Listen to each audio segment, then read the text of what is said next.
Kung Pinoy ka dapat alam mo ito. Comment your scores after the quiz. Ano ang ibang tawag sa alpabetong Filipino?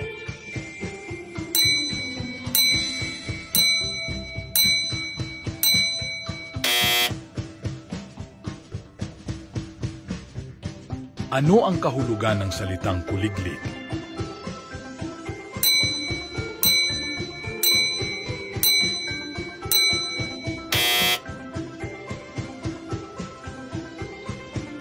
Ano ang ibig sabihin ng salitang salipawpaw?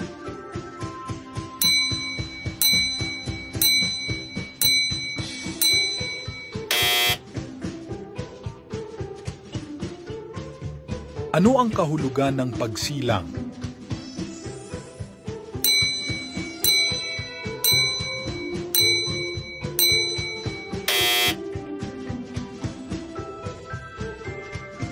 Ano ang kahulugan ng hilaga?